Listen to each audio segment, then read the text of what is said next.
Hi guys, Royal Cameraman here. Today I'd like to discuss the fate of our favorite series with you. For quite some time now, there have been no news from Defuk. He hasn't released any new spoilers and still hasn't returned Season 25 to his channel. That means it's the perfect time to gather all the existing information and discuss the major changes awaiting us in the series. In this video, we'll talk about the origins of Astro Toilets and G-Man, the secret plan of the skibidi toilets that G mentioned in the additional scenes of Season 25, as well as the consequences of executing this plan and how much it will impact the series. And at the end, as always, the most interesting part, I'll show you my own concept of how this plan might look in action. It's going to be exciting. Let's go. In the last additional scene of Season 25, G-Man tries to convince the Astro Juggernaut to join his side and fight together against the hostile race of Astro Toilets. And here, let's pause and take a detailed look at the origins of the entire skibidi virus and how it connects to G-Man's motivation to save our planet. At this moment, we know that the skibidi virus is somehow linked to the Alpha Hills laboratory, where some kind of energy experiments were being conducted. This conclusion can be drawn from Camerawoman's memory fragments. Most likely, the experiments were related to interdimensional travel. According to my theory, the first successful experiment in this field resulted in the creation of the G-Man toilet. It was probably him who caused the chaos in the laboratory, as shown in the additional scene of Season 25. It's logical to assume that the facility's security failed to contain him and G-Man escaped. He then went into hiding, assembling his own army for the first attack. After all, if he appeared alone or with a weak army, human authorities would see him as a threat and eliminate him immediately. According to my theory, the skibidi toilet shown in Episode 1 was not the first skibidi toilet on Earth. It was merely a message sent by G-Man to the world, essentially saying, "I exist, prepare for my grand entrance." After the first demonstration of his army, he continued to build his forces, recruiting a scientist who began assisting him in improving current technologies and restoring the technology of the Astro toilets. And yes, you heard that right. G-Man knew about the Astros all along. In reality, the rapid technological advancement in the series isn't just because there are genius scientists on both warring sides, the Alliance and the skibidi toilets, constantly discovering new technologies and deadly weapons. It's actually because G-Man himself has been stimulating technological development with his extraterrestrial knowledge from the future. As we've seen before, G-Man also belongs to the Astro race. This became evident from his outfit on the poster. His headgear clearly resembles the style of the Astro toilets. However, from the dialogue between the Juggernaut and the toilet commander, we learned that G-Man once betrayed the Astro forces. He held a high rank, somewhere near the Juggernaut, and somehow renounced them. We know that the Astros are conquerors whose goal is to take over the entire universe. According to one theory, at some point, our G disobeyed an order and attempted to save one of the planets, but his kindness wasn't appreciated, and he was exiled. While trying to escape, he somehow found a gateway that led him to our universe. Most likely it was the same kind of portal that the TV men are currently using. Speaking of them, let's not forget that many of the TV men we've seen before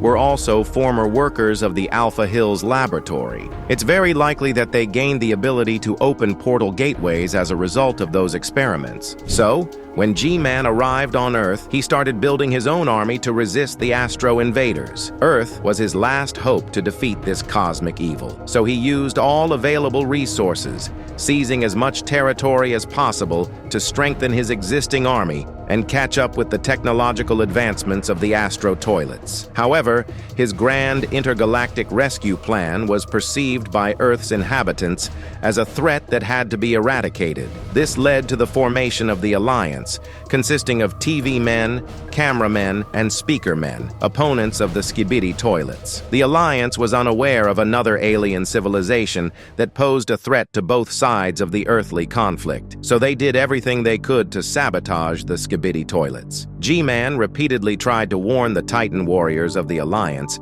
telling them they had no idea what was coming and that they needed to unite for their own safety. But the stubborn Titans refused to listen and charged straight into battle. In the end, their arrogance led to disaster for the Alliance, resulting in the loss of one of their 3 strongest warriors, Titan Cameraman. Eventually, both sides came to a truce and focused all their forces on defeating their common enemy. By the way, when it comes to the Astro Toilets, their true motivation is still unclear. I have a couple of theories, and I'm ready to discuss them with you right now. First, it's possible that their main goal is to hunt down and eliminate G-Man. Since he betrayed them, he no longer deserves to live. However, during their search for him, they stumbled upon a new universe, one where they hadn't yet conquered any planets. And because of G-Man, their first target became Earth, which was already infected with the skibidi virus. This theory explains why they are outright destroying Earth rather than carefully and strategically taking control of it. They don't need the planet's resources or its remaining human population. Their only objective is to capture G-Man,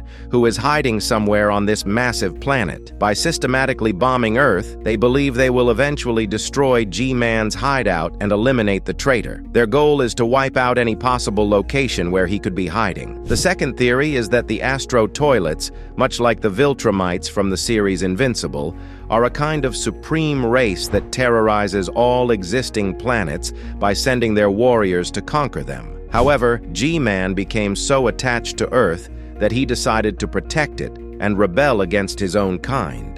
That act of defiance was seen as ultimate betrayal. But let's get back to G-Man's plan. In one of my recent videos, I analyzed an archive of Dafook's work files that were leaked by his former employee. In that video, one particular frame caught my attention. It was a detailed shot from the battle between a TV man and an Astro Toilet in episode 77. In that frame, you can clearly see the Astro Toilet's eyes glowing red. When I noticed this detail, I immediately recalled an old theory from a YouTuber I once watched. He explained how to distinguish between a fake G-Man and the real one in the series. According to him, the fake robotic versions of G-Man always had glowing red eyes. And to me, this characteristic seems to apply to the regular Astro Toilets as well. Following this logic, all Astro Toilets, whose eyes we haven't been able to see clearly, might also be robots. In episode 77, we didn't initially notice that the Astro Toilet's eyes were red, which suggests that many other Astros might also have glowing red eyes. We just haven't seen them yet. And if the majority of the Astro army consists of robots, that means these robots must be produced somewhere. My theory is that G-Man's plan involves using some kind of secret, ultra-powerful nuclear weapon capable of annihilating an entire planet that manufactures these Astro robots in a single strike. In the latest episode 77, one thing that really surprised me was the blast from the Astro Juggernaut's weapon. Each shot caused massive interference on the cameraman's recording from a distance. The firepower of that cannon was incredibly strong, and considering the sheer size of the Astro Juggernaut itself, it's likely that a single shot from that weapon was comparable to a small nuclear warhead, powerful enough to wipe out an entire city. And if an elite warrior like the Astro Juggernaut has such devastating weaponry, then someone above him in the hierarchy must have even deadlier technology, most likely a weapon capable of destroying entire planets with a single shot. This could be exactly the kind of weapon G-Man is trying to either create or steal, and that's why he was trying to recruit the Juggernaut, to use his strength and knowledge of Astro Invaders' weapons. With the Juggernaut on his team, stealing or replicating such a deadly weapon would be much easier. In my opinion, the Astro Juggernaut will eventually work with G-Man. Right now, he refused the offer,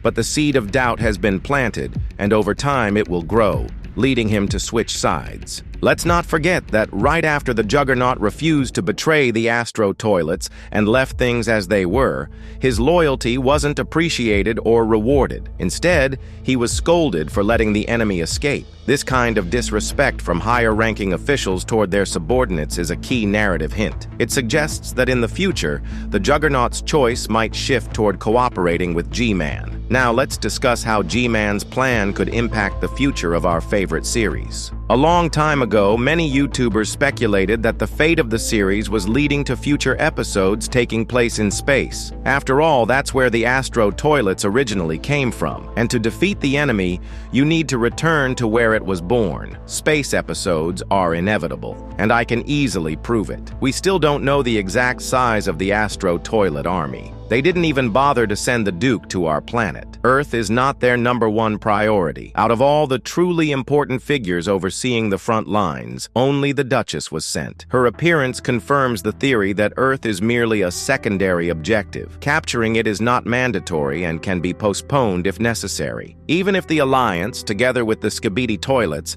manages to achieve a victory and repel the Astro Toilet invasion, in time, an even larger army of mutant robots will arrive, ready to fight back against Earth's inhabitants. This war, with an endlessly arriving Astro army, could go on forever. Defending against an infinite wave of incoming Astro Toilets is pointless. The only solution is to destroy the place they come from, and that's exactly why our heroes will have to go to space. Beyond large-scale battles in the vast emptiness of space, we are also likely to see episodes where they search for the planet that the Astro Toilets originate from, explore planets already under their control, and visit worlds that have been destroyed by the invaders. Space offers an opportunity to fully explore the history and motivations of the Astro Toilets. We could see countless planets that have been conquered or obliterated, alien races that failed to resist and were enslaved. Breaking free from Earth's limitations will only benefit the series and allow for greater creative possibilities. After all, sooner or later, interesting locations on Earth will run out, but in space, they won't. The Astro Toilet storyline can be expanded infinitely. And now, the most exciting part of the video, my very own concept of how G-Man's plan will play out in action. In the image, you can see that he has grown to such an enormous planetary scale that even the largest Astro deserter appears tiny in comparison, looking like a regular Astro Toilet next to him. In this powerful form, G-Man is preparing to travel to the enemy planet, where new Astro Toilets are being created, and destroy it with a blast from his powerful new suit. But that's pretty much it. Thanks for watching. If you enjoyed the video, don't forget to like and subscribe to the channel. See you all next time.